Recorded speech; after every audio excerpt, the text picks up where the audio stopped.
In this video, we're going to talk about combinations and composite functions. So if you notice at the top of the screen here, we have two functions, my f of x and my g of x.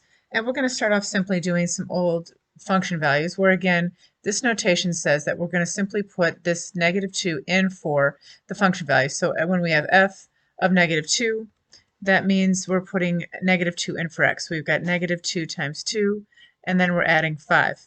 Over here, g of x is referring to this function, or this equation, so that means we're putting -2 in for x on this function, or this equation. So we're putting both of these values in. Then we're just going to evaluate. So we've got 2 times -2 is -4 plus 5. So f of -2 is going to be 1. While over here we've got g of -2, which becomes 4 plus a -8, or -8 minus 7. So g of a -2 is -4, and this is going to be -11. So no matter what we put into our function notation here is what gets put in for x in each of these equations. So if I said f of t, then I'm simply going to put t in for x. So this is 2t plus 5. Or g of t is simply putting t squared plus 4t minus 7. Or we can put an entire expression here. So we have 2 times 4x plus 5. And then, of course, we have to evaluate this out. Or I can put 4x squared plus 4 times 4x minus 7. Every time we're replacing whatever my x value is with whatever's inside the function notation. So this is already worked out, and then working this one out, we have 16x squared plus 16x minus 7. So we're getting used to not putting only constants, but other letters or entire functions. So putting the same thing in, we've got f of x minus 3. So that means that in my function f, I'm going to put x minus 3 in for x, and then we're including the rest of that function value. So this becomes 2x minus 6 plus 5, or 2x minus 1. Don't forget that when we put that function value into, that expression into my g of x, that when we expand that binomial, we have to make sure we set, it's not just going to be x squared minus 9, or x squared plus 9 for that matter. We have to make sure that we do the entire thing. So x squared minus 6x, remember setting x minus 3 times x minus 3, plus 9, then we got plus 4x minus 12 minus 7, and then combining my like terms. So I have g of x minus 3 is equal to x squared, and then we have minus 2x, then 9. So this is -19, so I've got -10. So getting used to putting each of these values in. So when we have now these combinations, we now have f of x plus g of x. So basically we're combining two functions together. So when I see adding these two functions, it's shorthanded by putting in f plus g of x. Or if I want to subtract the functions, it's f minus g of x. Multiplying, we have f times g, or fg of x, and then we have the quotient, or f over g of x. So we're going to put both of these functions in. So again, f of x is 2x plus 5, and then g of x is going to be x squared plus 4x minus 7. Making sure that was right.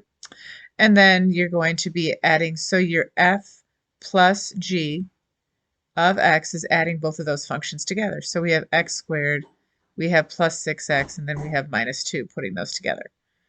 So I'm going to pause the video and subtract the functions, multiply the functions, and divide the functions. So we've had the other functions put in together as well. Don't forget that when you subtract a function in this one, you have to change the sign of every term. And then here, when we're doing two functions multiplied together, I have to multiply every single combination. So you will end up with a cubic function. And then we can leave it here. What we're going to be talking about a little bit is the domain restrictions on this particular function, but we'll talk about that in a little bit. So then, if you'll notice, what I have now is f of, well, that looks to be g of x. Oops.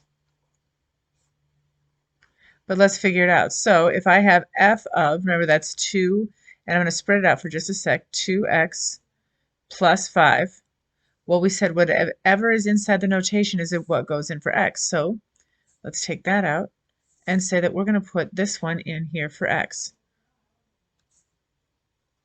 I'm going to put the entire thing, x squared plus 4x minus 7. So 2x squared plus 8x minus 14 plus 5, distributing that 2. So I've got 2x squared plus 8x minus 9.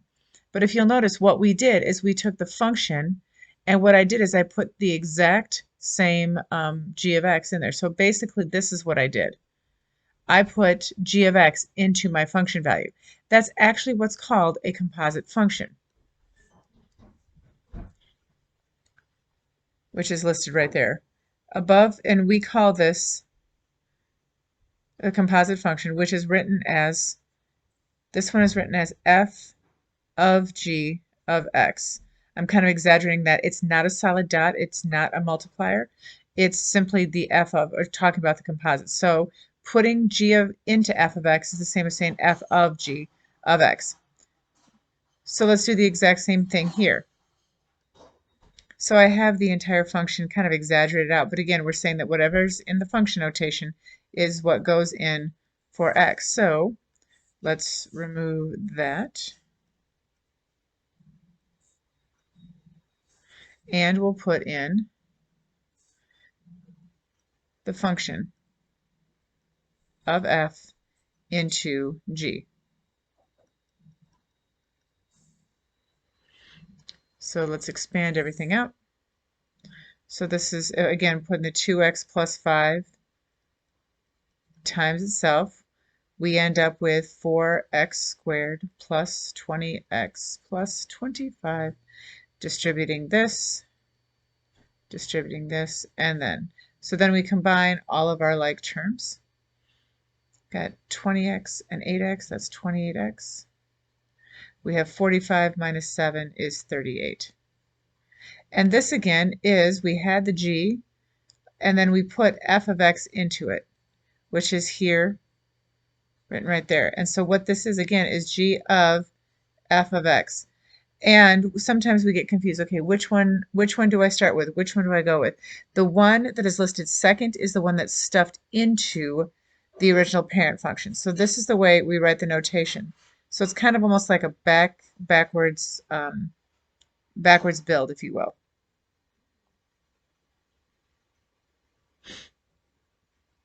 So as we're doing this, let's look at what restricts the domain. So if I look at f of 7, that means I'm choosing this function here. So that means I'm going to put my function and then 7 in for x. So it's just simply the square root of 11. If I choose g of 3x, that means I'm choosing this function here. And then I'm putting that value in the function notation in for x. So this is equal to 9x squared. Again, f of negative 5r means that I'm putting negative 5r in for x. So that's negative 5r plus 4. But now what we have to look for is the restriction on the domain. So restrictions on the domain are basically values of x that make our function problematic. And in this case, this is just a constant. So it's the square root of 11. That's not a problem. This one doesn't have any problematic things. And when I'm thinking about things that restrict the domain, we're going to be migrating a lot to denominators or rational expressions, rational equations, denominator, or we're looking for roots, values under the root. So this doesn't involve a denominator or a root, but this one does.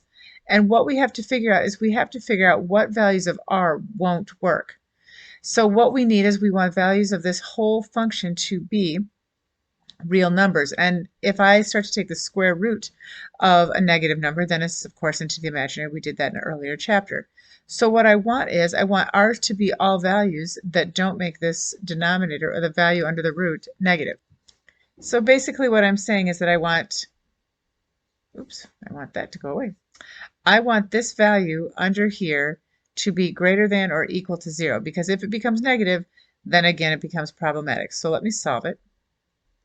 So I've got negative 5r is greater than or equal to negative 4. And then when we divide both sides by 5, we get r is less than or equal to 4/5. Remember that when we divide both sides by a negative, I have to reverse the sign. So the restriction on the domain is that r has to be anything that is greater than 4/5, excuse me, less than 4/5. Because again, if I get anything greater than that, then it creates a negative number under here. So what we're going to do is when we're working on roots, we set the value or the expression under the root to be greater than or equal to 0. Okay? So we have to make sure that, so this is one of the situations that we need to make sure that my root isn't, the value under the root is greater than or equal to 0, and therefore the restriction on the domain is r has to be less than 4/5. So let's look at f times g of x. So that means I'm going to multiply the square root of x plus 4, and I'm going to multiply that by x squared. So there's not really a way to distribute this. I mean, there is, but we're not going to be distributing it through. So this is multiplying both of the functions together. Remember, this is not f of g. There's nothing in between this, so we've multiplied. But then I'm looking for the restrictions on the domain. So I either have to find a problematic denominator, which we don't have in this case, or a problematic root. And what I want is, I want this value under the root to be greater than or equal to 0. So subtracting 4 from this side, that means I need x to be greater than or equal to negative 4. I didn't have to flip the sign like I did over here because I didn't multiply or divide both sides by a negative.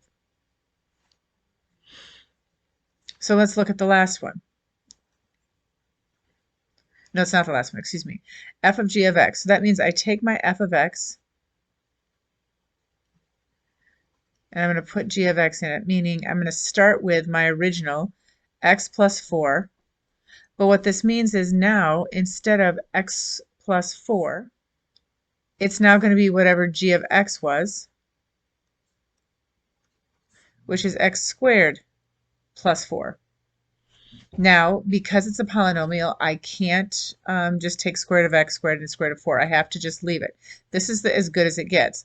But I need to know the restrictions on the domain. So I need this value under the root to be greater than or equal to 0. Remember that, again, we're dealing with a root situation. So I'm going to subtract 4 from both sides.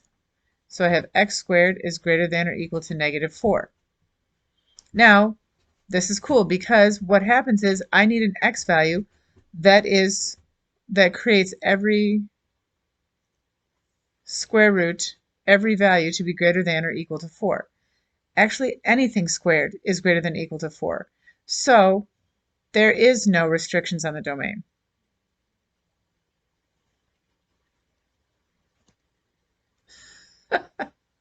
Hey, Abby, come here for 1 second. Come here for 1 second.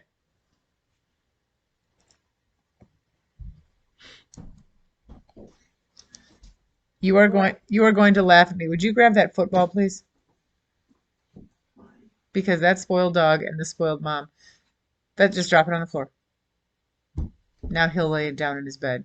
He's been pacing around that football.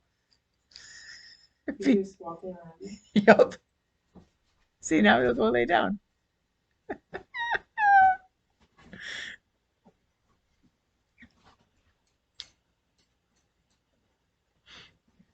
Oh, he's looking right at my wall.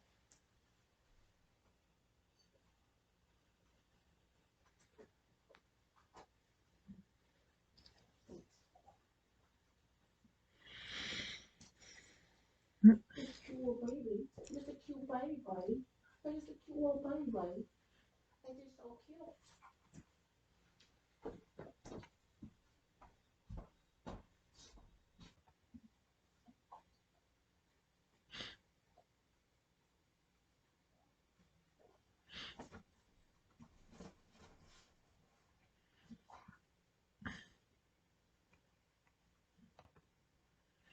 So now you're going to pause the video and find all of these function values, and then we'll talk about the restrictions on the domain for the last row.